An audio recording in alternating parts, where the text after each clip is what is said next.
அருட்பெருஞ்சோதி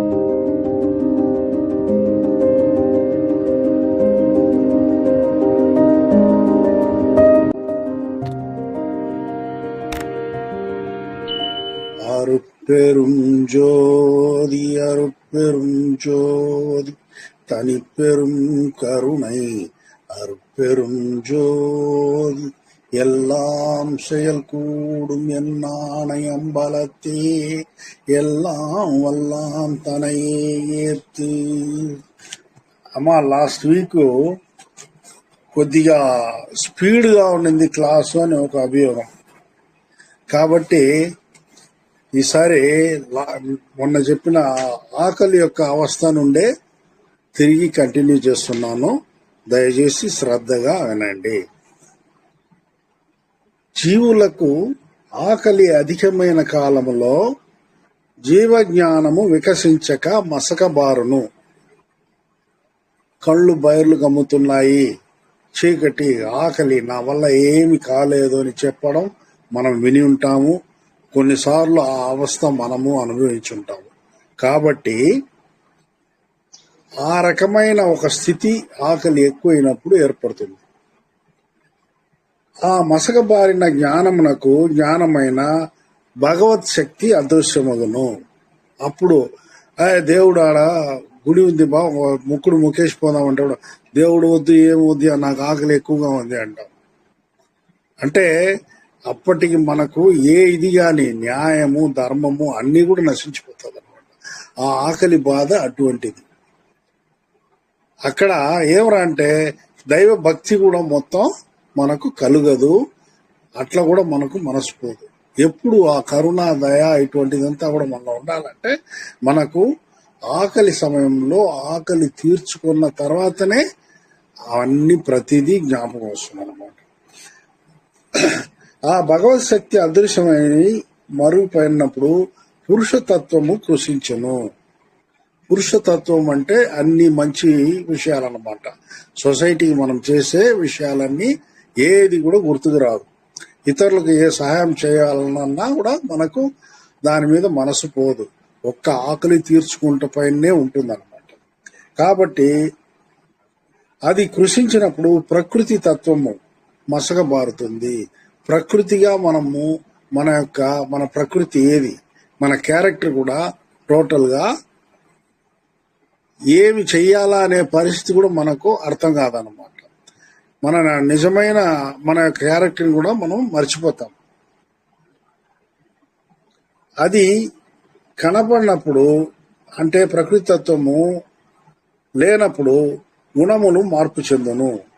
మనసు స్థిరత్వమును కోల్పోయి చెదరును. బుద్ధి చెడుతుంది. చిత్తము కలత చెందును.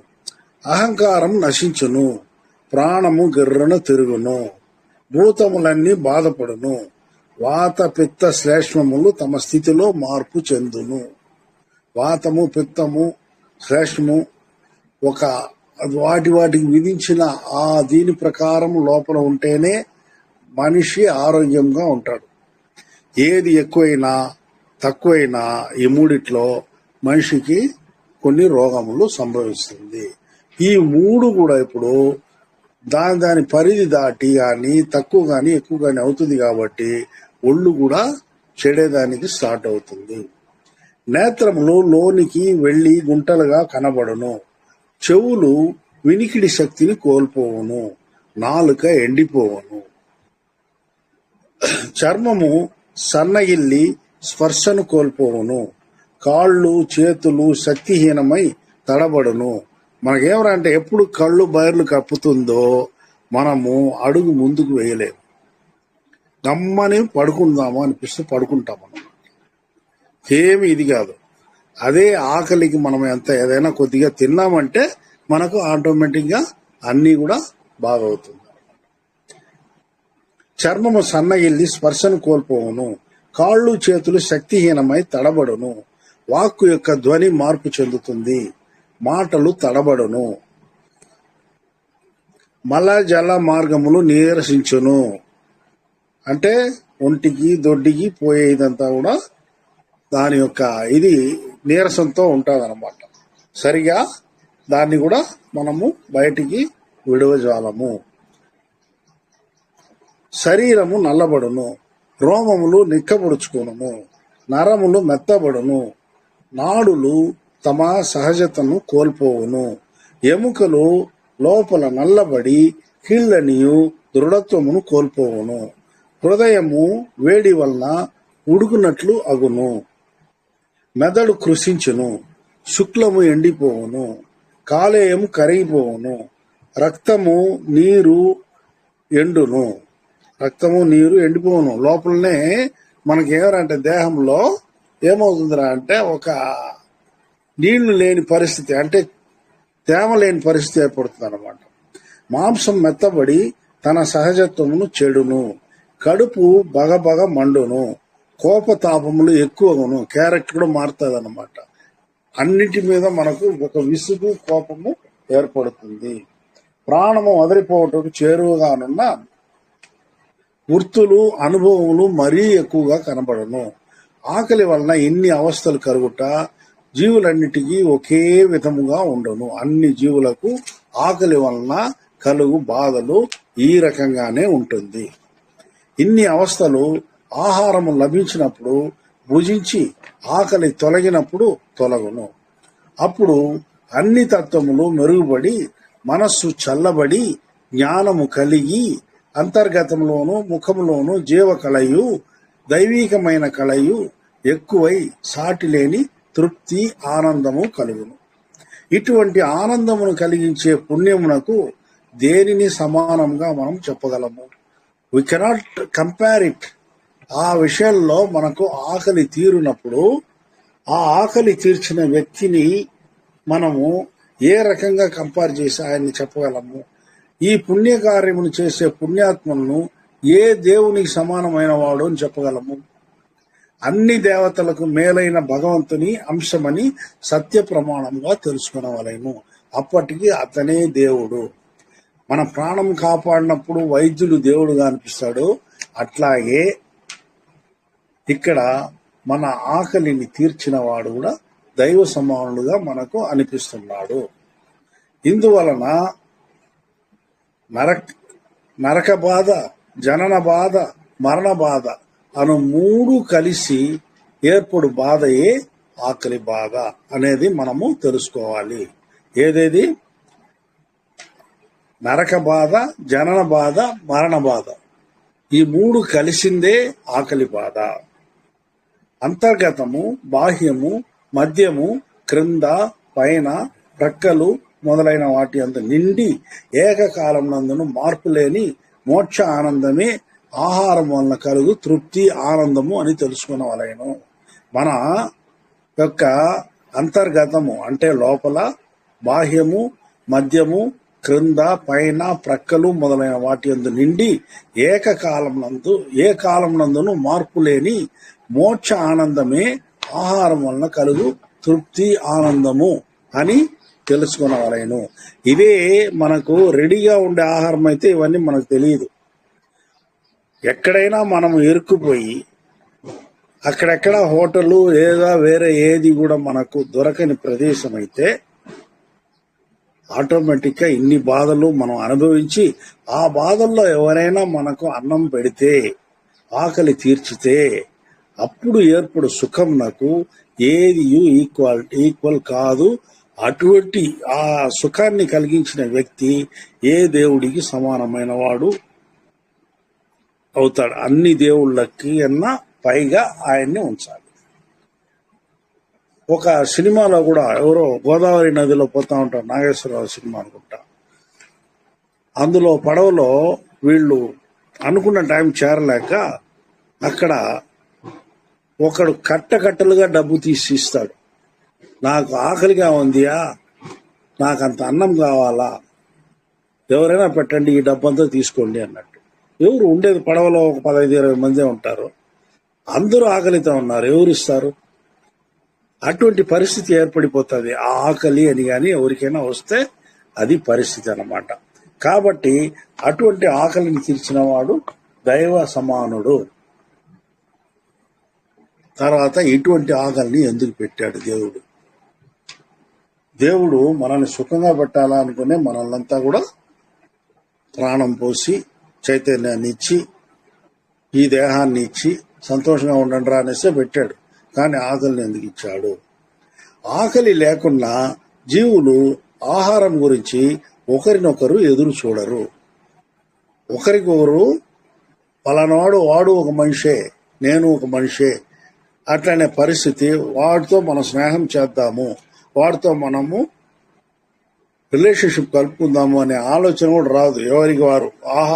మనకు కానీ ఆకలి లేకపోతే వాడు కానీ వాడెవడో నాకేమి అన్నట్టు పోతా ఉంటారు. కాబట్టి దేవుడు మొదట దీన్ని ఒక ఉపకార సాధనంగా ఇచ్చిన్నాడు. ఒకరినొకరు ఎదురు చూడరు. ఎదురు చూడనప్పుడు ఉపకార కృత్యములు చేయరు. అది లేనప్పుడు జీవకారుణ్యము కలుగదు.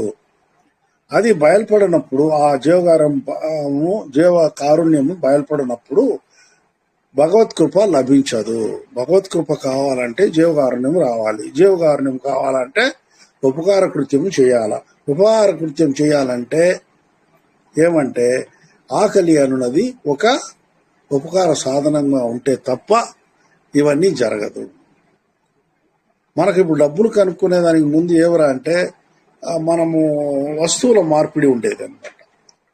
అవంతా ఎందుకు జరిగిందంటే ఈ ఉపకార సాధనంగా ఆకలి అన్నది తీర్చుకోవాలా. ఆ ఫ్యామిలీ ఆకలి తీర్చుకోవాలా, ఈ ఫ్యామిలీ ఆకలి తీర్చుకోవాలా. తన దగ్గర ఉన్నది అతని దగ్గర లేదు, అతని దగ్గర ఉన్నది తన దగ్గర లేదు.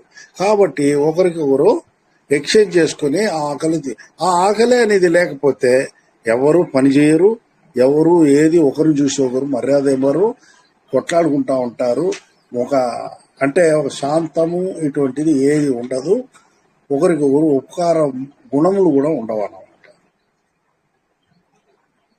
కాబట్టి అవి లేనప్పుడు దేవుని కృప కూడా లభించదు. ఆకలి వలన బాధపడువారు ఆహారం చూచినప్పుడు పొందే సంతోషము తల్లి తండ్రులు, భార్య, పిల్లలు, నేల, బంగారు, మణులు మొదలైన వాటిని చూచినప్పుడు పొందలేరు. బాగా ఆకలిగా ఉన్నప్పుడు రే నీకిద్దరా ఇవంతా నీ భూమిరా, నువ్వు తీసుకో, ఇవంతా చూడరా, ఇద్దా నీ కొడుకు వచ్చినాడు, బిడ్డ వచ్చినాడు, అది ఇది అంటే కూడా అవును నాకు ఆకలి తీరాలి అంటాడు. కాబట్టి ఆకలితో ఉన్నప్పుడు తన్ను తాను తప్ప, తన ఆకలి తీరుట తప్ప వాడికి ఏది కూడా మనసులో కలగదు. కాబట్టి ఆహారం భుజించినప్పుడు కలిగే ఆనందము ఎంత మహత్తరమైనదిగా ఉంటుంది. అందువలన ఈ ఆహారం యొక్క స్వరూప రూప స్వభావములు భగవత్కృప యొక్క ఉన్నతమైన స్వరూప రూప స్వభావములుగానే తెలుసుకునవలేను. దేవుడు అందువల్లే అన్నము పరమాత్మ స్వరూపము అని కూడా అంటారన్నమాట. కాబట్టి ఆ ఆకలి అన్నది తీర్చేది భగవంతుని యొక్క కృపను లభింపజేయుటకు మనము తీసుకుని వస్తువుగానే దాన్ని భావించాలి. జీవకారుణ్యము అనగా ఏమి అట్లని ఇంకో క్వశ్చన్ వస్తుంది. ఇది ఆకలి గురించి ఇంతవరకు చెప్పారో. ఈ ఆకలి తీర్చున్నది చాలా గొప్ప విషయంగాను చెప్పి ఉన్నారు. కాబట్టి ఇది పర ఆనందంలో, పర సంతోషంలో, పరజీవకారుణ్యంలో ఈ ఆకలి అనేదాన్ని ఫస్ట్ ప్రిఫరెన్స్ గా ఇచ్చున్నారు. ఆకలి అనే అగ్ని బీదవారి దేహమును చుట్టుముట్టి మండునప్పుడు ఆహారం వలన ఆర్పుటయే జీవకారుణ్యము. జీవకారుణ్యము అనగా ఆకలి అనే అగ్ని బీదవారి దేహమును అంటే ఆకలి కొన్న వారి దేహమును చుట్టుముట్టి మండునప్పుడు ఆహారం వలన ఆర్పుటయే జీవకారుణ్యము. ఆకలి అను విషపూరితమైన గాలి బీదవారి జ్ఞానమ అనే దీపమును ఆర్పు తరుణములో ఆహారం ఇచ్చి ఆరకుండా ఉండునట్లు చూచుటయే జీవకారుణ్యము. ఇవన్నీ జీవకారుణ్య కారణాలు ఇస్తున్నాడు. భగవంతుని అంశమై వెలసే దేహములే ఆలయము. ఆలయము అంటే భగవంతుని అంశమై వెలసే దేహము అనే ఆలయము ఆకలి వలన పాడుబడినప్పుడు ఆహారం ఒసగి ఆ యొక్క ఆలయమును వెలయినట్లు చేయుటయే జీవకారుణ్యము. భగవంతుని యొక్క ఆనందమును పొందు నిమిత్తము దేహములందు నివసించే తాత్విక కుటుంబములన్నీ ఆకలి వలన తమ స్థితిగతుల నుండి పడిపోయి నశించినప్పుడు ఆ కుటుంబములను స్థిరముగా ఉండునట్లు ఆకలి తీర్చుటయే జీవకారుణ్యము. ఆకలి అనే పులి బీదల ప్రాణముల పైన దూకి చంపు సమయంలో ఆ పులిని చంపి ఆ ప్రాణములను కాపాడుటయే జీవకారుణ్యము. ఆకలి అనే విషము తలకెక్కి జీవులు స్పృహ తప్పి పడిపోనప్పుడు ఆహారం వలన ఆ విషమును దించి స్పృహను కలిగించుటయే జీవకారుణ్యము. ఆకలి బాధ అనే తేలు కడుపులో దూరి కుట్టినప్పుడు విషము వలన బాధపడు బీదవారి ఆహారము వలన బీదవారికి ఆహారం వలన ఆ విషబాధను మార్చి కలతను బాధను పోగొట్టయే జీవకారుణ్యము. నిన్నటి రాత్రి అందు మన ప్రాణము సగము చంపి తినిన ఆకలి అనే పాపి ఇప్పుడునూ వచ్చునే ఏమి చేయుదును అని యోచించే బీద జీవులకు వారి బాధను యోచన పోగొట్టయే జీవకారుణ్యము. అటువంటి ఆలోచన ఎట్లా తెల్లారవుతా ఉంది. రాత్రి అంతా తెల్లేదు, ఆకలితో పడుకుని అరకొర నిద్రపోయినాను. ఇప్పుడు తెల్లవారి నాకు తిరిగి ఆకలి వస్తుంది. ఆ ఆకలిని ఎలా నేను తీర్చుకోగలను అనే బాధపడవారికి కొంత ఆహారం ఇచ్చిన దానిని జీవకారుణ్యము అట్లని అంటారు. ఎండ ఎక్కువగా వచ్చున్నది, ఇప్పుడు ఆకలి అను బాధ సంభవించుని, ఈ ప్రారంధమునకు ఏమి చేయగలను అని తేనెలో పడిన ఈగ వలె విలవిలలాడే జీవుల యొక్క బాధను తొలగించుటయే జీవకారుణ్యము. తెల్లవారి అట్లా ఏదో గడిచింది, మధ్యాహ్నం నాకు తిరిగి ఆకలి అవుతుంది. ఏం చేయాలి, ఈ ఆకలిని ఎలా తీర్చుకోగలము అని బాధపడుతూ ఈ ఎండలో పోవలేదు కదా అట్లని అవస్థలు పడేవారికి మధ్యాహ్నం ఆకలి కూడా తీర్చి ఉపసరించే వాళ్లకు మొత్తం మీద అదాన్నే ఆ పనే జీవకారుణ్యము. చీకటి పడుచున్నది, ఆహారము వెదకుచు ఎచ్చటికి వెళ్ళగలము, ఎవరిని అడుగగలము, ఏమి చేయగలము అను విచారంలో మునిగిన బీద జీవుల విచారమును మార్చుటయే జీవకారుణ్యము. నడచి నడచి కాళ్ళు జీవము లేక అడిగి అడిగి నాలుక తడబడి తలచి తలచి మనస్సు చలించి నిర్వీర్యమై ఈ పాపియగు కడుపునకు ఏమి చేయగలము అని కన్నీరు గార్చే బీదలకు ఆహారం ఒసగి ఆ కన్నీటిని తుడుచుటయే జీవకారుణ్యము. పగలు గడిచినది, ఆకలి బాధించుతున్నది, వేరు ప్రదేశములకు వెళ్లి అడుగుటకు సిగ్గు ఆటంకపడుచున్నది, నోరు తెరచి అడుగుటకు మానమర్యాదను నొప్పి కలిగించుచున్నది, కడుపు మండుచున్నది, ప్రాణము వదలటకు ఉపాయం తెలియకున్నది, ఎలా చనిపోవాలంటే కూడా ఎలా చనిపోవాలో తెలియకుండా ఉంది.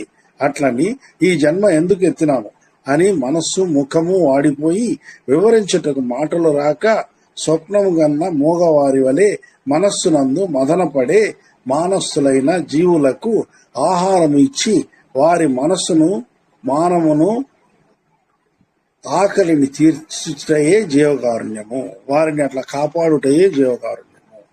గత జన్మలో మనము ఆకలి కొన్న వారి ఆకలి ఎరిగి ఆకలిని తొలగించి ఉన్న ఈ జన్మలో మన ఆకలి ఎరిగి ఆకలి తీర్చుటకు వేరొకరు ఏర్పడతారు. ఆ జన్మలో మనం చేయలేదనినా ఈ జన్మలో మనకు బాధ తీర్చువారు లేదని అర్థం చేసుకుని నిద్ర రాక దుఃఖించే బీద జీవులకు ఆహారం ఒసగి దుఃఖమును పోగొట్టి నిద్రించులాగా చేయుటయే జీవకారుణ్యము. ఇక్కడ ఇంకొకటి కూడా, వాడికి ఆకలి ఉన్నవాడికి ఏమరా అంటే వేదాంతం కూడా వాడికి ఇప్పుడు జ్ఞప్తికి వస్తుంది.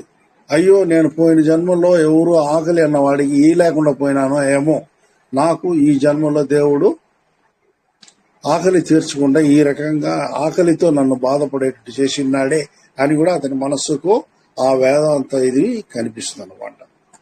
కాబట్టి ఇది ఏమరా అంటే ఒకరికి మనం చేయు పుణ్యము కానీ పాపం కానీ తిరిగి మనకు ఖచ్చితంగా వస్తుంది. అట్లనే ఒక నమ్మకం మనకు ఉంది, అది సత్యం కూడా. దేవుడు ఈ ఆకలి విషయంలోనే మిగతా అన్నీ కూడా ఈ రకంగానే రిఫ్లెక్ట్ అవుతుందని బాగా చెప్పి ఉన్నారు.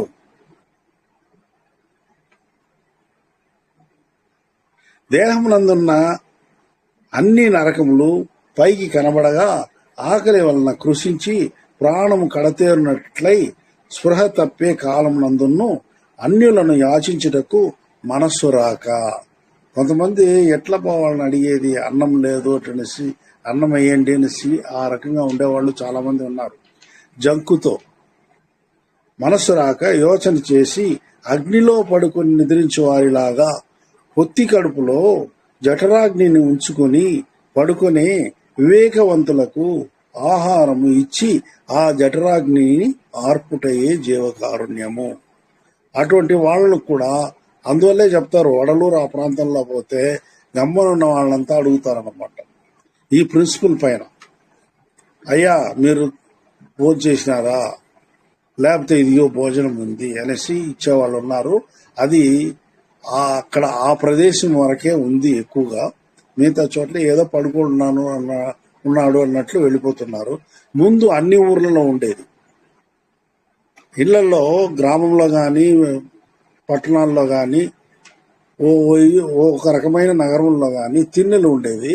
ఆ తిన్నెల మీద ఎవరైనా వచ్చి కూర్చున్నా పడుకున్నా వాళ్ళకు దాహం తీర్చి అయ్యా భోజనం చేసినారా, తింటారా ఏమైనా అని ముందు అడిగేవాళ్ళు. లాస్ట్ జనరేషన్ వరకు ఉండింది. ఇప్పుడు ఆ తిన్నెలు కూడా లేకుండా ఇల్లు కట్టేస్తున్నాము. ఎవరు వచ్చి కూర్చునేదానికి లేదు, ఎవరు బయట వాళ్ళు పడుకునేదానికి ప్లేస్ లేకుండా చేసినాము. ఇప్పుడు వచ్చి ఆ రకంగా ఉండేవాళ్ళు కూడా లేరు. భిక్షగాళ్ళు పూటకు వచ్చేవాళ్ళు నా చిన్నప్పుడు. కానీ ఇప్పుడు అటువంటి వాళ్ళని భిక్షగాళ్ళని కూడా చూసేదిలే. ఆ భిక్షగాళ్ళు కూడా ఎలా తయారై ఉంటారంటే, అయ్యా మాకు అన్నం వద్దు, పైసలు ఇచ్చేయంటారు. ఈ రకంగా సొసైటీ మారింది. పోనీ మొత్తం మీద అందరికీ అన్నార్తి తీరింది అనే దీనిపైన మనము కొద్దిగా సంతృప్తిగా కూడా ఉండగలుగుతున్నాము. ముందులాగా అన్నమున కోసం ఎక్కువగా బాధపడేవాళ్ళు ముందు తరంలో దండిగా ఉన్నారు. ఇప్పుడు అన్నము కావాలి అనేవాళ్ళు కొద్దిగా తక్కువ. నాకు ఏదైనా పైసలు ఇచ్చేయండి, నేను కొద్దిగా జల్సా చేసుకుంటాను అనేవాళ్ళు ఎక్కువగా ఉన్నారు. కాబట్టి అది కాకుండా అన్నదాన కార్యక్రమం దండిగా జరుగుతున్నాయి. ఇప్పుడు చిత్తూరులో కూడా రోజు బాబా గుడిలో, షిర్డీ సాయిబాబా గుడిలో నిత్యాన్నదానం జరుగుతూ ఉంది. ఇక్కడ కాణిపాకంలో గుడిలో నిత్యాన్నదానం జరుగుతూ ఉంది. తిరుపతిలో మీకు తెలిసిందే నిత్యాన్నదానము. కాళహస్తిలో జరుగుతూ ఉంది. గుళ్ళు ఎక్కడెక్కడ ఉంటే అక్కడంతా నిత్యాన్నదానము జరుగుతూనే ఉన్నాయి. ఇంకా పైన ఎట్లుందో నాకు తెలియదు అంతగా. రాయలసీమ మిగతా ప్రాంతం ఎలా ఉందో నాకు తెలియదు. అట్లాగే సర్కారు తెలంగాణలో ఎలా ఉంది తెలియదు. ఇక్కడ అంతా చిత్తూరు జిల్లా ఒక రకంగా ఆ లెవెల్కి వచ్చేసింది. బట్ ఇంకా తమిళనాడులోనూ అన్ని గుళ్ళల్లో అన్ని చోట్ల వేస్తున్నారు నిత్యాన్నదాన పథకాలు. అన్ని గుళ్లకు ప్రారంభమైపోయింది. తెల్లారి 10 రాత్రి పెద్దాక ఫేమస్ గుళ్ళల్లో నిరాటంకంగా అన్నదానం జరుగుతూనే ఉంది. ఇది అన్ని ఊర్లలో రావాలా అట్లనేది అందరి కోరికగా కూడా ఉంది. తర్వాత దేహమందున్న అన్ని నరములు పై కనబడగా ఆకలి వలన కృషించి ప్రాణము కడతేరునట్లై స్పృహ తప్పే కాలమునందును అన్యులను యాచించుటకు మనస్సు రాక యోచన చేసి అగ్నిలో పడుకుని నిద్రించు వారిలాగా పొత్తి కడుపులో జఠరాగ్నిని ఉంచుకుని పడుకునే వివేకవంతులకు. ఇక్కడ ఎవరైనా వారనేది బాగా చదువుకున్న వాళ్ళు, వివేకం కలిగిన వాళ్ళు, ఇటువంటి వాళ్ళకు కూడా ఆ అన్నము అన్నప్పుడు, అంటే ఆకలి అన్నప్పుడు వాళ్ళు చాలా అవసరపడిపోతారన్నమాట. అటువంటి వారికి ఆహారం ఇచ్చి ఆ జఠరాగ్నిని ఆర్పుటయే జీవకారుణ్యము. నిన్నటి దినము పస్తుగా ఉన్నట్లు ఈ రోజును పస్తుగా ఉండట ఎట్లు? మనము బాల్యవశమున ఈ రోజును పస్తుగా ఉండుటకు తీర్మానించుకున్నామా? పస్తుగా ఉంటకు సహించలేని మన బీదరాలైన భార్య ఆకలికి ఏమి చేయను? ఈ ఆకలి గురించి యోచించుట గొప్ప విషయం కాదు. వార్ధక్యము వలన కృషించి ఉన్న మన తల్లిదండ్రులు ఈ రోజును పస్తుగా ఉన్న చనిపోదురే, దీనికి ఏమి చేయగలము? ఆకలి వలన ఏడ్చి ఏడ్చి దస్సిపోయిన మన పుత్రుల దీనమైన ముఖమును ఎట్లు చూడగలము అని ఆలోచించి కొలిమిలో కంసాలిచే ఊదబడిన జ్వలించే అగ్ని వలె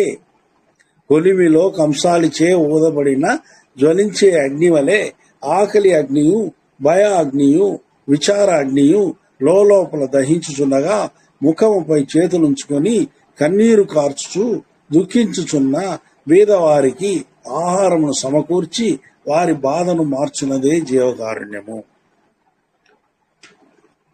కొలిమిలో కంసాలిచే ఊదబడిన జ్వలించే అగ్ని వలె ఆకలి అగ్నియు, భయాగ్నియు, విచారాగ్నియు లోపల దహించుచుండగా ముఖముపై చేతులుంచుకొని కన్నీరు కార్చుతూ దుఃఖించుచున్న బీదవారికి ఆహారమును సమకూర్చి వారి బాధను మార్చున్నది జీవకారుణ్యము. కన్నులు, కాళ్ళు, చేతులు మొదలైన అంగములలో ఎటువంటి హీనము లేకుండా ఉండి ఆహారం సంపాదించుకునే శక్తి కలిగిన వారు ఆకలితో బాధపడుచు ఇలా పడుకుని ఉన్నారు. గుడ్డి, చెవుడు, మూగ మరియు అంగహీనులుగా నున్న మనకు ఆహారం ఏ విధంగా లభించును? ఈ అంగహీనులు వీళ్ళు ఆలోచిస్తున్నారంట, బాగుండే వాళ్లే ఆకలితో అన్నము వాళ్లకు దొరకక అవస్థపడి పడుకున్నారే, ఇట్లా గుడ్డిగాను, చెవుడుగాను, మూగగాను, అంగహీనులుగా ఉన్న మనకు ఆహారం ఏ విధంగా లభించును, ఆకలి ఏ విధంగా తొలగును అని పలు విధములుగా ఆలోచించి దుఃఖించు బీదవారికి ఆహారం ఇచ్చి వారి దుఃఖమును తొలగించుటే జీవకారుణ్యము.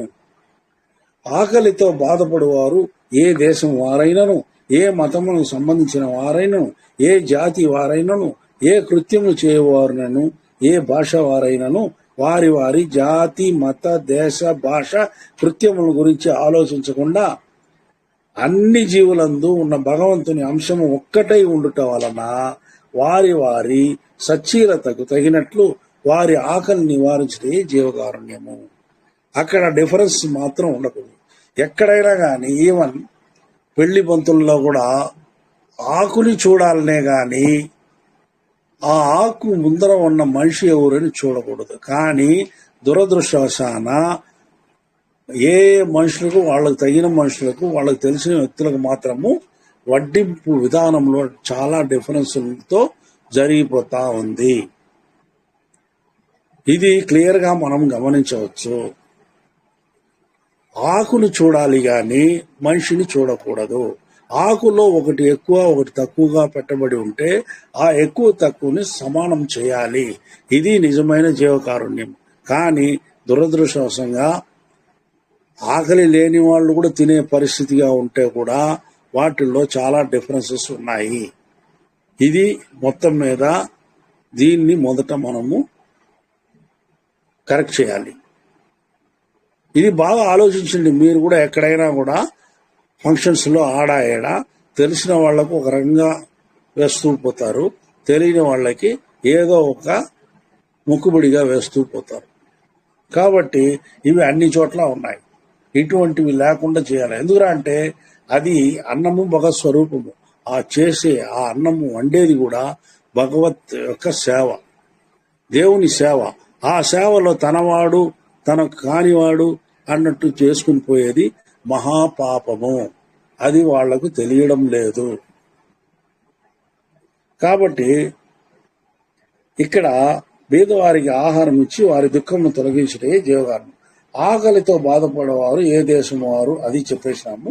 సన్మార్గ సచ్చీలతకు తగినటువంటి సాత్విక ఆహారం వలన ఆకలి తీర్చుకునే మృగములు, పక్షులు నేలపై చరించునని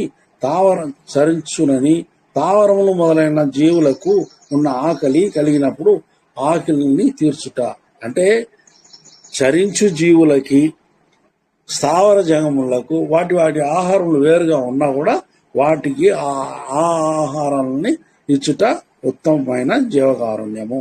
ఆకలిని తీర్చుకొనగల భువన భోగ స్వాతంత్రములను పొందుటకు తగినటువంటి జ్ఞానము కలిగి ఉన్నను గత జన్మ కర్మ వలనను అజాగ్రత్త వలనను ఆ యొక్క స్వాతంత్రం పొందక ఆకలి వలన బాధపడే జీవులకు ఆహారం ఇచ్చి ఆకలి బాధను తొలగించి తృప్తి ఆనందమును కలిగించుటకు కారణమైన జీవకారుణ్యము అను తాళపు చెవి ద్వారా మోక్షమనే మేలైన గృహం యొక్క వాకలిని తెరుచుకొని లోపలికి వెళ్లి ఏ కాలం నందును నశించని ఆనందమును అనుభవించుతూ జీవించవలెను. ఈ ఆకలి తీర్చు విషయంలో వాళ్లకు అన్ని స్వాతంత్రం కలిగి ఇచ్చి ఉంటాడు దేవుడు. కానీ ఎక్కడ పోయినా నో వేకెన్సీ బోర్డు ఉండి అటువంటి పరిస్థితిలో 10 రూపాయలు సంపాదించేదానికి వీలు కాని పరిస్థితిగా ఉన్న వాళ్ళకు అదే దానికి ఏది కారణం అంటే గత జన్మ కర్మ వలన అజాగ్రత్త వలన ఆ యొక్క స్వాతంత్రం పొందక ఆకలి వలన బాధపడే జీవులకు ఆహారం ఇచ్చి ఆకలి బాధను తొలగించి తృప్తి ఆనందమును కలిగించుటకు కారణమైన జీవకారుణ్యము అనేది చెయ్యవాలి. ఎటువంటి ఈ వెనకాల వస్తా తర్వాత ఆ రకంగా చేసిన వారికి ఆ జీవకారుణ్యము అనే ఒక జీవకారుణ్య గృహము అటనే ఒక ఇది పైన స్వర్గ గృహమునకు వారికి ఈ జీవకారుణ్యం చేసిన వారికి తాళపు చెవి అందించబడుతుంది దేవుని వలన. అందువల్ల వాళ్ళ ఇది ఇక్కడ భూలోక జీవితము అయిన తర్వాత వాళ్ళు నేరుగా అక్కడ స్వర్గములకు పోయి వాళ్ళు ఆ మిగతా జీవితమును లేదా తర్వాత జీవితమును వాళ్ళు హాయిగా గడుపుటకు కావలసిన ఆ లైసెన్స్, ఒక రకంగా తాళపు చెవి అంటాడు ఇక్కడ, ఆ లైసెన్స్, ఆ వీసా వాళ్లకు ఈజీగా ఇవ్వబడుతుంది. వాళ్ళు అక్కడ పోయి హాయిగా జీవించవచ్చు. అది జీవకారుణ్యం లేని వారికి ఖచ్చితంగా అది లేదు. వాళ్ళు ఇక్కడే రౌండప్ అవుతూ ఉండాలి. చనిపోయిన తర్వాత కూడా ఇంకొక జీవితంను వాళ్ళు ఇక్కడే చూసుకుంటూ ఉండాలి. పర్మనెంట్ జీవితమైన సంతోషకరమైన జీవితములకు వాళ్లకు తాళపు చెవి చేతికి అందివ్వబడదు. అందువలన జీవకారుణ్యం అనే మోక్ష గృహం యొక్క తాళపు చెవిని సకాలంలో సంపాదించుకున్న గృహస్థులు సరియా క్రియ, యోగ, జ్ఞానము మొదలైన సాధనమును ఆశించక ఏ కాలంలోనూ పొందలేని ఆనంద గృహమును చేరి ఆ గృహం యొక్క తలుపు తెరుచుకొని లోనికి వెళ్లి నిత్య ముక్తులుగా జీవించుదురు. ఇప్పుడు సన్యాసులకు మాత్రమే సరియా క్రియ, యోగము, జ్ఞానము అనేది, ఇంకా యోగము వలన, తపస్సు వలన, ఇంకా వేరే విధ సాధనముల వలన వాళ్ళు ఈ తాళపు చెవిని పొందగలరా అంటే పొందలేరు అని కూడా చెప్తున్నారు. అది వెనకాలనే వస్తుంది. ఇవన్నీ కూడా చేసిన వారికి కూడా ఆ తాళపు చెవి లభించదు. ఓన్లీ జీవకారుణ్యము చేసిన వారికి మాత్రమే లభిస్తుంది. వారు ఆ గృహం యొక్క తలుపు తెరుచుకుని లోనికి వెళ్లి నిత్యముక్తులుగా జీవించవచ్చును. ఇటువంటి ఛాన్స్ ఒక్క సంసారులకే ఉండును. వాళ్ళు ఇవన్నీ చేయాల్సిన పని కూడా లేదు. ఏది యోగము ఇట్లాంటిదంతా కూడా చేయవలసిన పని లేదు. వాళ్ళు ఎవరంటే ఎవరు తనకు కనిపించి తెలిసి బాధలు పడుతున్నారో ఆ బాధల్ని, ముఖ్యముగా ఆకలి బాధను తీర్చేవాళ్ళుగా ఉంటే వాళ్లకు డైరెక్ట్ స్వర్గము వాళ్లకు వీసా చేతికి ఇచ్చి పంపించబడుతుంది. దానికి ఈ యోగము, జ్ఞానం, ఇది మిగతా ఇదంతా కూడా తపస్సు ఇటువంటి చేయాల్సింది ఎవరు అంటే ఫ్యామిలీ కాకుండా తనిగా ఉన్నారు చూడండి, వాళ్లకు మాత్రమే అవి చేసి ప్లస్ జీవకారుణ్యము చేయాలి. కానీ సంసారులు తన యొక్క మామూలు జీవితాన్ని జీవిస్తూ ఆ సన్యాసులకు వాళ్ళంతా కూడా ఆకలి బాధ తీర్చి, అందరి ఆకలి బాధ, తన చుట్టూ ఉన్న ఆకలి బాధ అంటే ఇక్కడ ఉండి కాశ్మీర్లో ఉండే వాళ్ళ బాధ కాదు మనం అడిగేది. ఇక్కడ మన చుట్టూ మన కళ్ళకు కనిపించి వాళ్ళు ఎవరు బాధలో ఏ జీవరాశులు వాళ్ళకంతా ఆకలి తీరుస్తూ ఉంటే మనకు ఆ జీవితాన్ని కొనసాగుతూ ఉంటేనే మనకు చాలు, నిత్యముక్తులుగా మనము ఎప్పటికీ జీవించగలము అట్లని స్వామి ఒక గ్యారంటీ ఇస్తున్నారు. ఇంతవరకు లాస్ట్ వీక్ అయ్యింది. ఇప్పుడు నెక్స్ట్ పుణ్యభూములను ప్రదక్షిణం చేయుట, పుణ్యతీర్థములందు స్నానము ఆచరించుట, పుణ్యక్షేత్రములో నివసించుట, పుణ్యమూర్తులను దర్శనం చేయుట, స్తోత్రము చేయుట, జపములు చేయుట, వ్రతములు చేయుట, యాగములు చేయుట, పూజలు చేయుట మొదలైన చర్య సరి అంటారు.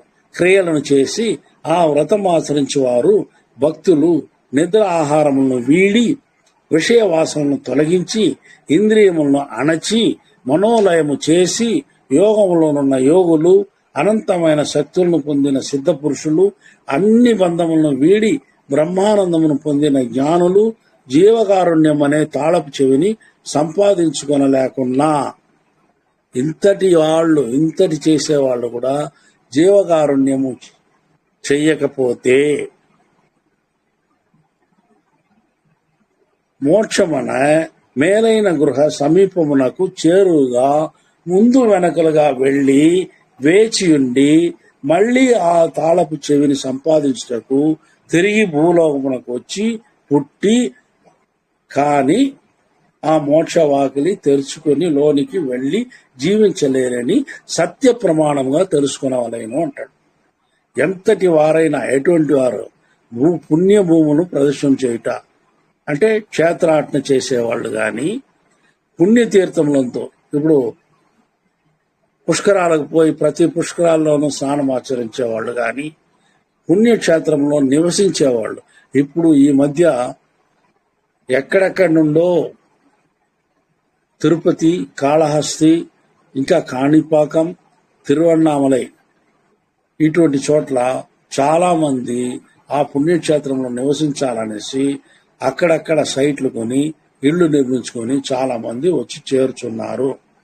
కారణం ఎవరంటే వాళ్ళకు ఒక నమ్మకం, ఈ పుణ్యక్షేత్రంలో మనం నివసిస్తే మనకు ఆ అనుగ్రహం కలిగి మనము మోక్షానికి వెళ్తాము అట్టనే దీనిపైన చాలా మంది ఇప్పుడు అక్కడక్కడ వచ్చి చేరుతా ఉన్నారు. ఇట్లా చేరిన వాళ్ళు కానీ అంటే పుణ్యక్షేత్రంలో నివసించేవారు కానీ పుణ్యమూర్తులను దర్శనం చేయుట ఇక్కడ అప్పుడప్పుడు కొంతమంది ఇది లెక్చర్స్ ఇచ్చేదానికి వస్తారు, హరికథా కాలక్షేపం. వాళ్ళని అదే విధంగా ఇంట్లో ఎండకు పిలుచుకుపోయి వాళ్ళకు కానుకలు ఇచ్చి పాదాభిషేకాలు చేసి వాళ్ళ దగ్గర ఆశీస్సులు పొందుతున్నారు. ఇటువంటి వారు గాని స్తోత్రం చేయుట, జపములు చేయుట, వ్రతములు చేయుట, యాగములు చేయుట, పూజలు చేయుట మొదలగు సరియ క్రియలను చేసే వ్రతమాచరించే వారు కూడా భక్తులు నిద్ర ఆహారమును వీడి విషయ వాసనను తొలగించి ఇంద్రియములను అణచి మనోలయము చేసి యోగములోనున్న యోగులు అనంతమైన శక్తులను పొందిన సిద్ధ పురుషులు అన్ని బంధములను వీడి బ్రహ్మానందమును పొందిన జ్ఞానులు కూడా జీవకారుణ్యము అనే తాళపు చెవిని సంపాదించుకోలేకున్నా మోక్షమనే మేలైన గృహ సమీపమునకు చేరువగా వెళ్తారు. ఏదో ఇది తమాషగా చెప్తారు. ఒకడు 15 అంతస్తుల మేడను ఎక్కినాయంట కష్టపడి. అంటే ఇప్పుడు లిఫ్ట్లు ఉన్నాయి, లిఫ్ట్లు లేకుండా మెట్లే ఎక్కిపోతే 15-20 అంతస్తుల మేడలో అక్కడ పోయి చూస్తే తాళపు చెవి ఇతనికి లేదు. అర్రే తాళపు చెవి నేను మర్చిపోయినాను కదా అట్లా అనేసి అతను ఏం చేయాలా, తిరిగి కిందికి వచ్చి ఆ తాళపు చెవి తీసుకుని వెళ్ళాలి. కిందకు సామాన్యంగా అట్లే వస్తే తాళపు చెవి దొరకదు, తిరిగి ఒక జన్మను ఎత్తాలి. ఎందుకంటే ఇక్కడ జన్మ వీడినాకనే మోక్షపు గృహానికి వీళ్ళు వెళ్తారు ఆ తాళపు చెవితో. కానీ అక్కడ తిరిగి వచ్చినప్పుడు తిరిగి చిన్న బిడ్డగా పుట్టి తిరిగి అక్కడ తన యొక్క జ్ఞానముతో పాత వాసన గుర్తులతో ఇతని గుర్తు వస్తే అతను మంచి జీవితమునకు అక్కడ దయా లాంటి జీవితమును గడిపినాడంటే ఇది అతనికి ఇది అంటే గుర్తొస్తుంది, లేకపోతే రాదు. అక్కడ గర్వము కూడా అతనికి ఉంటే ఈ విషయమే గుర్తు లేకుండా పోతుంది, అతనికి మోక్షం అనేది కల్లా అయిపోతుంది అన్నమాట.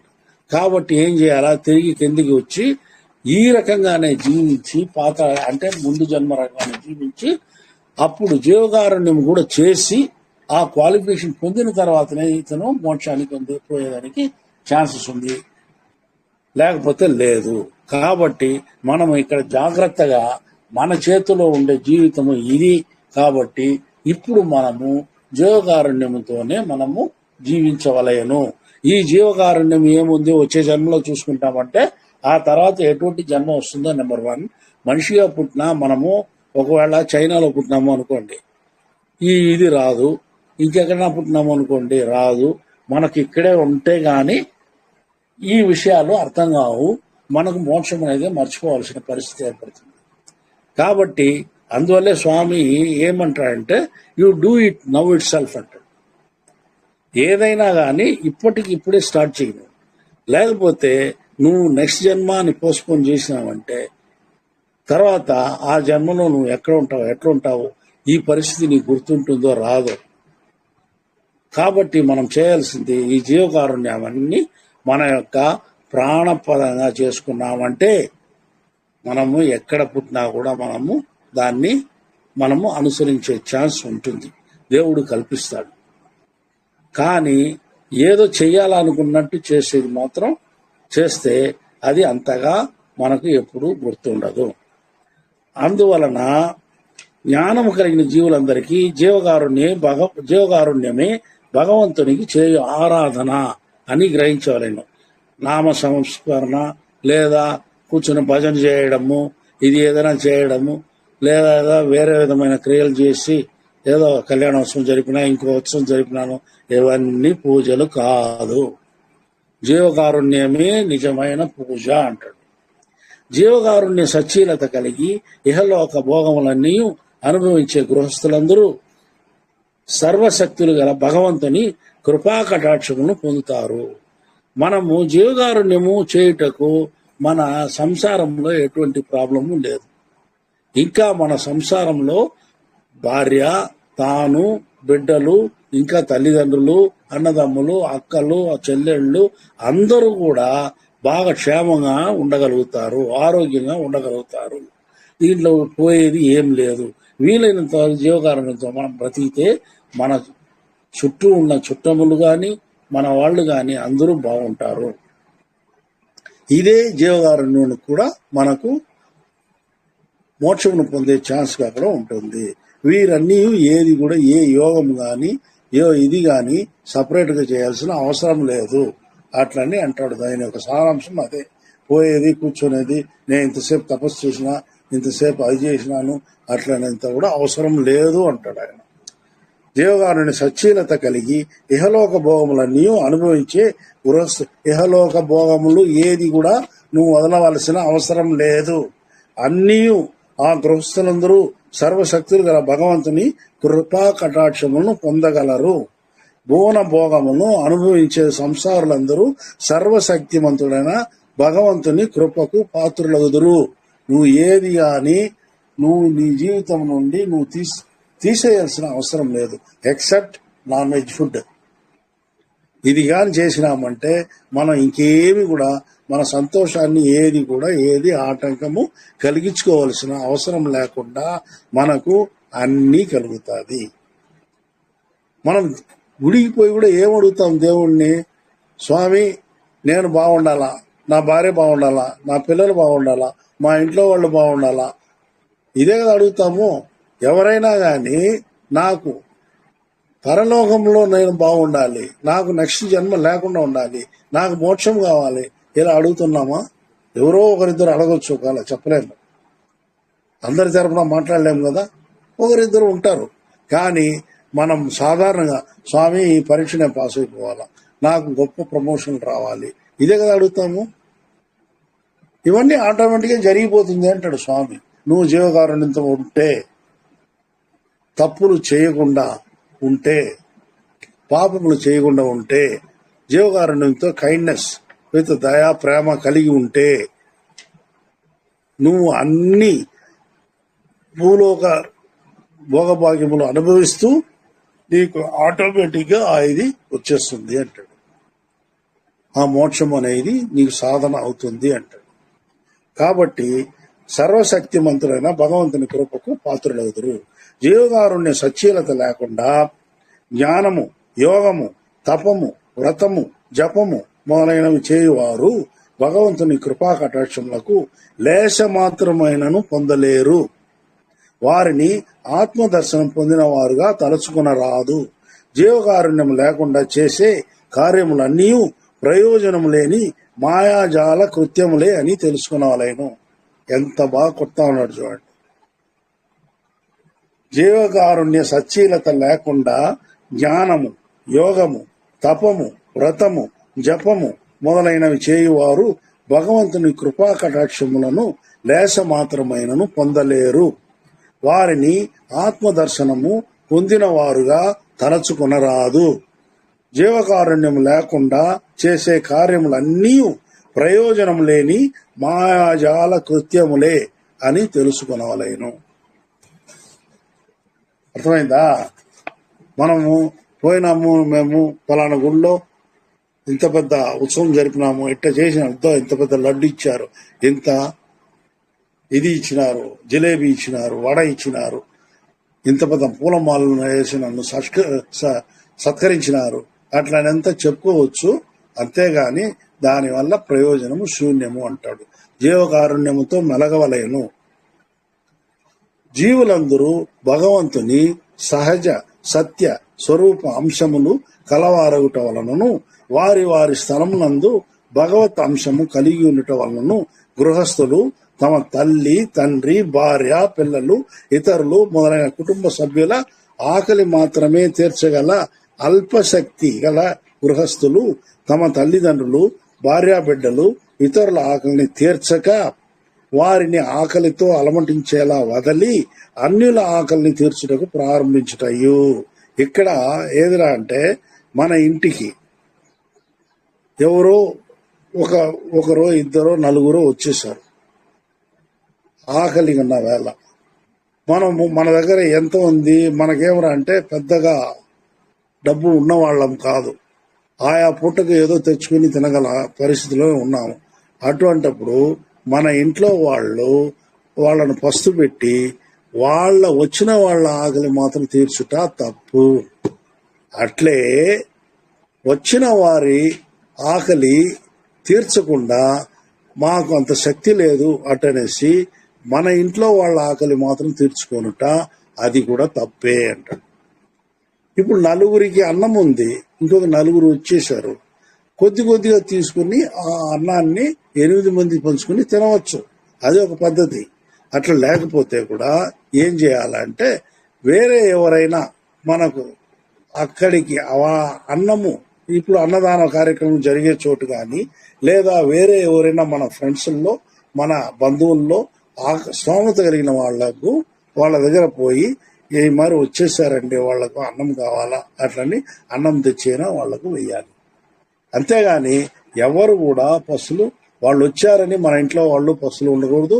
మన ఇంట్లో వాళ్ళు తినేసి వాళ్ళకి ఏడ వేసేదని వాళ్ళని పస్తు పెట్టవద్దు అంటాడు ఇక్కడ. ఇది ఆయన కంటెన్షన్ నెంబర్ 1.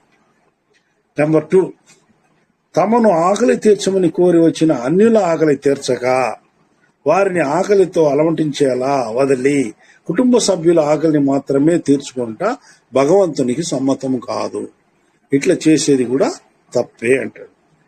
అందువలన తమ కుటుంబ ఖర్చులను వీలైనంత వరకు పొదుపుగా చేసి 2 రకములైన వారి కుటుంబ సభ్యులు అన్యులు ఇద్దరిని ఆకలిని తీర్చవలెనని, అల్పశక్తికి దిగువగా కుటుంబ సభ్యుల ఆకలిని మాత్రమే మిక్కిలి ప్రయాసతో తీర్చగల.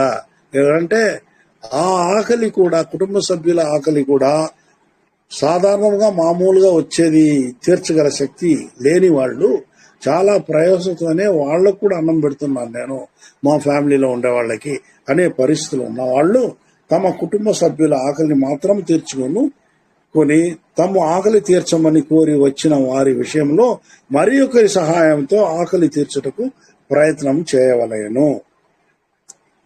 అంటే తన కుటుంబాన్ని పోషించేదే తన కష్టంగా ఉంది.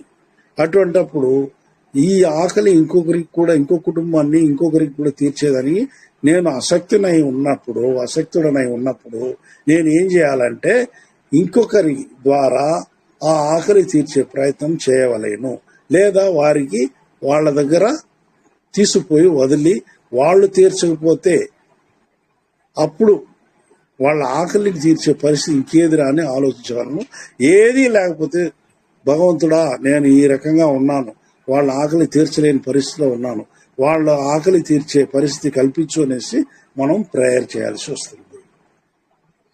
ఇది మరి ఒకరి సహాయంతో ఆకలి తీర్చుకు ప్రయత్నం చేయవలెననియు, మిక్కిలి సంపద కలిగిన ప్రముఖ గృహస్థులు తమ తల్లిదండ్రులు, భార్యాబిడ్డలు, సహాయకులు, బంధువులు, స్నేహితులు, అతిథులు, పెద్దలు, బానిసలు, అన్యులు, శత్రువు మొదలైన వారందరికీ తమ సహాయార్థమై పెంచుకునే పశువు, ఎద్దు, ఎనుము, మేక, గుర్రము, పావురములు, కుక్కలు మొదలైన ప్రాణులకు ఆకలి తీర్చు సంతృప్తి కలిగించవలననియు, వివాహము, పుత్రులు జన్మించినప్పుడు దైవారాధన మొదలగు విశేష కాలములందు పేరు ప్రఖ్యాతుల కోసం చేసే వివాహము మొదలైన కార్యక్రమంలోనూ ఆకలిని పోగొట్టి ఆనందమును కలిగించవలెను.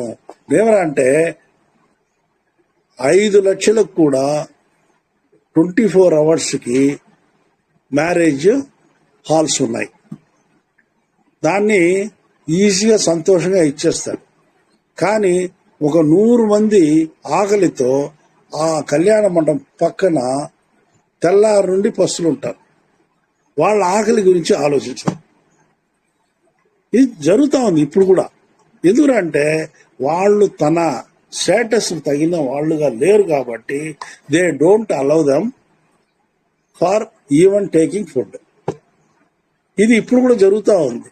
ఆయన అదే అంటాడు, నువ్వు ఈ రకంగా వివాహంలో దానికి దీనికి అనేసి నీ ఇష్టానికి ఏదేదో లగ్జరీస్ ఖర్చు పెడుతున్నావు, దాంట్లో కొద్దిగా తగ్గించి ఇట్లా ఆ పెళ్లి విశేషంలో ఆడ ఏడా పోతే మనకు అంత అన్నం దొరుకుతుందని వచ్చే వాళ్ళని కొద్దిగా చూసి వాళ్లకు అన్నము పెట్టి వాళ్ళు సంతృప్తిగా పోయేదానికి ఏర్పాటు చేసి నీ పని నువ్వు చూసుకుంటే చాలా చాలా చాలా ఉత్తమము అంటాడు. ఈ రకంగా చేస్తే మనకు పుణ్యము పురుషార్థం బాగా వస్తుంది అంటాడు ఆయన. ఇదే జీవకారుణ్యము అని కూడా అంటాడు. తమ సహాయార్థం పెంచుకునే పశువు, ఎద్దు, ఎరుము, మేక, గుర్రం, పావురములు మొదలైన ప్రాణులకు ఆకలి తెచ్చి సంతృప్తి కలిగించవలననియు, వివాహము, పుత్రులు జన్మించినప్పుడు దైవారాధన మొదలగు విశేష కాలమందు పేరు ప్రఖ్యాతుల కోసం చేసే వివాహం మొదలైన కార్యక్రమంలోనూ ఆకలిని పోగొట్టి ఆనందమును కలిగించవలెననియు, ఆ విధముగా చేసినచో ఆకలి తీరిన వారు పొందే ఆనందం కంటే అనేక రెట్లు ఎక్కువగా ఆనందమును తాము కూడా పొందగలరని సత్య ప్రమాణంగా తెలుసుకునవలెను. ఈ రకంగా ఏమంటే ఇక్కడ ఆకలిగా ఉన్న వాళ్ళకి మొదట వెయ్యరా చేయరా అంటాడు. నువ్వు తర్వాత ఎందుకంటే నీలో ఒక స్టేటస్ ని కాపాడుకోవాలనే దానిపైనే లక్షలు ఖర్చు పెడుతున్నావు. కానీ చిన్నవారు అంటే అల్పులు, అన్నాని కోసం అల్లాడే జీవులు ఉన్నారు. అవన్నీ ఏమంటే స్టేటస్కు సంబంధించింది కాదు, ఇవన్నీ ప్రాణములకు సంబంధించింది. నిజంగా స్టేటస్ కోసం అల్లాడేవాళ్ళు ఈ ప్రాణం పోతే తర్వాత మనం కేవలం శవమైపోతారు అనేది మనసులో రాకుండా ఇటువంటి స్టేటస్ కోసం అల్లాడుతూ ఉంటారు.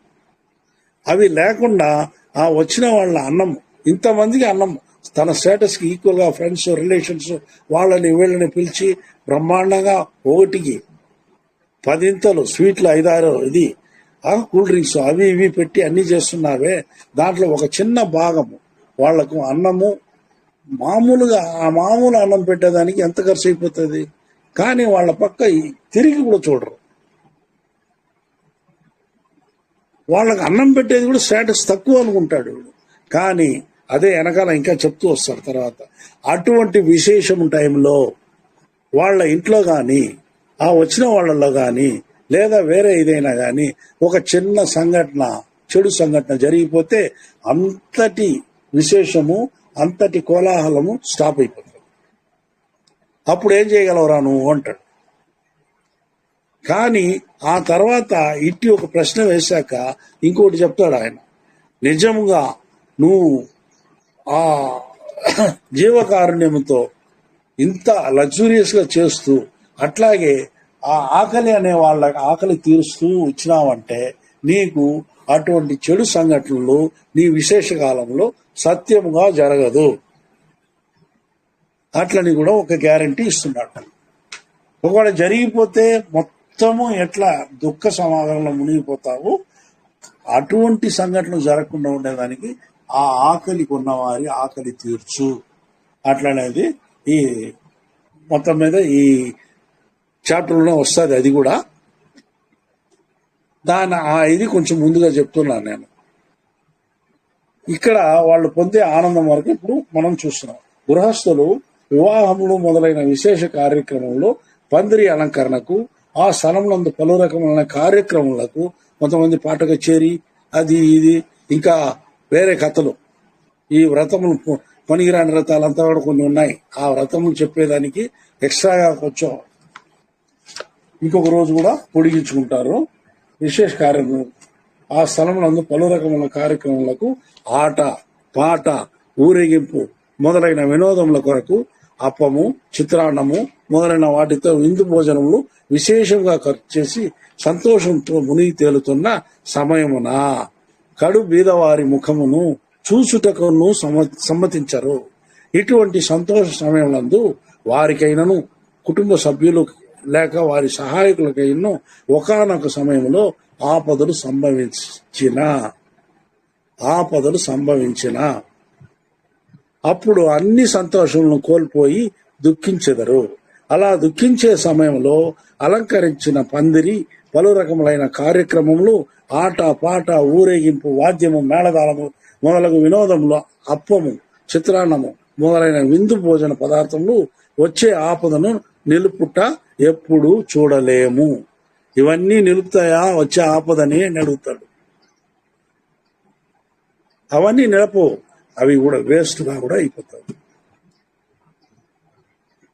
ఆ శుభకార్యం జరిగినప్పుడు ఆకలి కొన్న కడు బీదవారికి ఆహారంతో వారి ఆకలిని తొలగించి వారి అంతర్గతంలోను ముఖములో భగవత్ అంశము వెలుగునట్లు ఆనందము కలుగజేసి ఉంటే, అంటే ఆ తిన్నవాడి ఆకలి తీరి ఆ ముఖంలో ఆ ప్రాణ కళ, సంతోష కళ, అదే దైవ కళ వాడి మొహంలో కనిపించేటట్టు మనం చేసి ఉంటే, ఆ భగవత్ అంశం వెలుగునట్లు ఆనందము కలుగు చేసి ఉంటే, ఆ యొక్క సంతోషమే వారి ఆపదలను తొలగించి ఆనందమును సత్య ప్రమాణంగా కలిగించును కదా అంటాడు.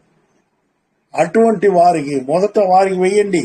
వారు ఆకలి తీరినాక మనము మన కోలాహలములు, మన ఇది అన్ని కూడా మనం చేసుకుందాము అనే మనసున్న వాడికి అటువంటి ఆపదలు సత్య ప్రమాణంగా కలగదు. అట్లని స్వామి ఇక్కడ భరోసా ఇస్తున్నాడు. అందువలన వివాహము మొదలైన విశేష కాలంలో తమ తమ తాహతుకు తగిన విధముగా ఆకలితో అల్లాడే వారికి ఆకలిని తీర్చి తృప్తిని కలిగించుట ముఖ్యమని తెలుసుకునవలెను. కాబట్టి ఏం చేయాలంటే, ఎటువంటి ఆపదలు మనల్ని వచ్చి మనల్ని బాధించకుండా ఉండేదానికి ఆకలిగా ఉన్నవారు మన దీంట్లో ఆ విశేష కాలంలో వచ్చి ఉంటే వారి ఆకలిని తీర్చి వారిని సంతోషింపజేయము. అప్పుడు నీకు ఎటువంటి ఆపద ఇది గాని నీకు కలుగదు. అట్లని ఘంటాపదంగా చెప్తున్నాడు అనమాట. వాళ్ళ తాహతు తగిన నువ్వు లోపల ఎన్నో స్వీట్లు అవి ఇవి చేసి అవన్నీ కూడా ఇవ్వకర్లా. వాడు ఆకలికి తీరేటట్టు వాడికి తగినట్టు కూడా నువ్వు ఏదో ఒకటి కూడా, అంత అన్నము, అంత సాంబారు, అంత కలిపి, అంత మజ్జిగ అన్నము, అంత రసంతో కూడా నువ్వు వాడి ఆకలి తీర్చొచ్చు. ఇక్కడ ఆకలి తీరుటే ప్రధానం కానీ నీ యొక్క మొత్తము అన్ని విందు భోజనంతో వాడికి పెట్టు అనేది కూడా కాదు. ముఖ్యంగా పెట్టినావంటే ఇంకా సంతోషము, దాన్ని కాదల్లా స్వామి. కానీ నువ్వు పెట్టలేని మనసు ఉన్నవాడు అట్లీస్ట్ ఆకలైనా తీర్చు. అట్లనేది ఇక్కడ ముఖ్యమైన. తర్వాత కుష్టు మొదలైన తీరని వ్యాధులతో బాధపడే సంసారులు తమ తాహత్తుకు తగిన విధముగా ఆకలి ఉన్న వారి ఆకలి తీర్చుటను వ్రతముగా అనుసరించితే వారి జీవకారుణ్య అనుసరణ మంచి మందులాగా వారి వ్యాధులను నివారించి విశేష సౌఖ్యమును కలిగించుట నిజము. ఇక్కడ ఒక నిజాన్ని చెప్తున్నాడు. తీరని వ్యాధులు ఏదైనా గాని, కుష్టు లాంటిది కూడా, వాళ్ళు ఏం చేయాలి, డబ్బు ఉంటుంది కానీ కుష్టు వ్యాధిగా ఉంటుంది. దాన్ని తీర్చుకోవాలంటే ఫస్ట్ అన్నదానముని ఒక వ్రతముగా, ఇప్పుడు చెప్తాం కదా, నేను పలానా వ్రతం చేస్తున్నాము, ఈ రోజంతా నేను భోజనం చేయను, ఈ రోజంతా తిన్నాను, అట్లా కూర్చొని అట్లాంటి వ్రతములు చేసేదానికన్నా ఆకలిని తీర్చే వ్రతము అంటనే వ్రతాన్ని గాని నువ్వు చేసినావంటే నీ యొక్క కుష్టు వ్యాధి గాని ఏ ఇతర వ్యాధి గాని అన్ని కూడా తీరుతుంది అట్లా అంటాడు. అది నిజము అంటాడు. చాలా కాలంగా సంతానం లేక పలు రకములైన వ్రతములు ఆచరించి బాధపడుచున్న గృహస్థులు తమ తమ తాహతు తగిన విధముగా ఆకలి కొన్న వారి ఆకలి తీర్చుటయే వ్రతముగా ఆచరించిన ఆ యొక్క జీవకారుణ్య అనుసరణ వారికి మంచి జ్ఞానం కలిగిన సంతతిని కలిగించుట అనున్నది సత్యము అంటాడు. ఇది నేను చాలా చోట్ల చూసున్నాను. నిదర్శనము మా ఇంట్లోనే కూడా జరిగి ఉన్నది. కాబట్టి ఇది బిడ్డలు లేరు అనేవాళ్ళు కూడా అన్నదానం ఒక వ్రతముగా అనుసరించితే, ఈ సైడ్ అయితే ఏం చేస్తారు, మనం ఏమి 10 మందిని పిలిచి ఆకు పెట్టి భోజనం పెట్టాలనేది ఏళ్ళ ఒక పొట్లాలు కట్టి ఆ పొట్లాలని మనము ఎక్కడైనా సంత మార్కెట్ ఇంకా హాస్పిటల్ ఇంకా ఆడ పోయి గేట్ ముందర నిల్చుకొని ఒక వారానికో నెలకు ఒక 50 మందికి ఆ రంగా ఆ పొట్లాలు 50 లేదంటే కొని అయినా హోటల్లో ఆడ కొని తీసిపోయి ఆడ కానీ ఆ పొట్లాలు ఒక 50 మందికి ఇచ్చేసి వచ్చినామంటే ఒక వ్రతంగా కానీ వారానికి ఒకసారో నెలకు ఒకసారో వాళ్ళ దీన్ని బట్టి తావతుని బట్టి చేసి వస్తే దాని ఎఫెక్ట్ ఖచ్చితంగా ఉంది. కాబట్టి ఆ పనైనా చేయొచ్చు. మనం ఇంట్లో వాళ్ళకు కూడా వాళ్ళు ఎవరు వండుతారు పో అనే వాళ్ళు కూడా ఉంటారు కొంతమంది. అట్లాంటి వాళ్ళతో ఇది లేకుండా హోటల్లో బుక్ చేసి ఒక 1000-2000 మీ వల్ల అయినంత వరకు వారానికి ఒకసారి, మీకు తాహతు కలిగిన వాళ్ళైతే 3-4 రోజులకు ఒకసారి కూడా చేయండి. ఓపిక కావాలంతే. తీసిపోయి బజార్లో నిలబడితే ఎంతో మంది ఆకలితో పోయే వాళ్ళు ఉన్నారు, ఆకలితో ఆడ తిరిగే వాళ్ళు ఉన్నారు. వాళ్ళకంతా కూడా వాళ్ళు కొంతసేపట్లో ఒక హాఫ్ అన్ అవర్లో ఒక 50 ప్యాకెట్లు 100 ప్యాకెట్లు అయిపోతుంది. ఆ పని ఈజీగా చేయొచ్చు. మా ఊర్లో ఇట్లాంటివన్నీ ఇంకా ఏర్పడలేదు, మా ఇది ఇక్కడ ఏమీ లేదు, అన్నదానంగా నువ్వు అది ఇది లేదు అటున్న వాళ్ళు ఇటువంటి పని చేయొచ్చు. అది చేస్తే మీ కోరికలు నెరవేరుతుంది. అల్పాయుష్కులని విచారించి తెలుసుకొని మరణించుటకు భయపడి విచారించే సంసారులు, అంటే ఓ చోట పోతాము, మనం చెయ్యి చూపించో మన జాతకం చూపించో దీనిపైన చెప్పలేమండి, మీ అదృష్టం, దేవుణ్ణి ప్రార్థించండి అని చెప్పేస్తారు. జాతకం చూసేవాళ్ళు ఇంతవరకే అనేస్తారు. కొంచెం రోగాలు వచ్చిన వాళ్ళని పోయి ఇటువంటి వాళ్ళు కూడా విచారించే సంసారులు తమ తాహతు తగిన విధముగా ఆకలితో బాధపడే దీనుల ఆకలిని పోగొట్టుట వ్రతముగా ఆచరించినచో, ఇక్కడ ఏదో ఒక రోజు చేసేది కాదు, ఒక వ్రతముగా చేస్తే ఆ జయోగారుని అనుసరణ వారికి దీర్ఘాయుషును కలిగించుట సత్యము అంటూ ఇక్కడేమి 3 రకాలు 3 ఇది చెప్పుంటాడు ఇంతవరకు. ఏదిరా అంటే ఫస్ట్ తన రోగములు తీర్చుకునే పరిస్థితిలో నువ్వు ఆకలి తీర్చు విషయాన్ని వ్రతంలాగా చేయాలి.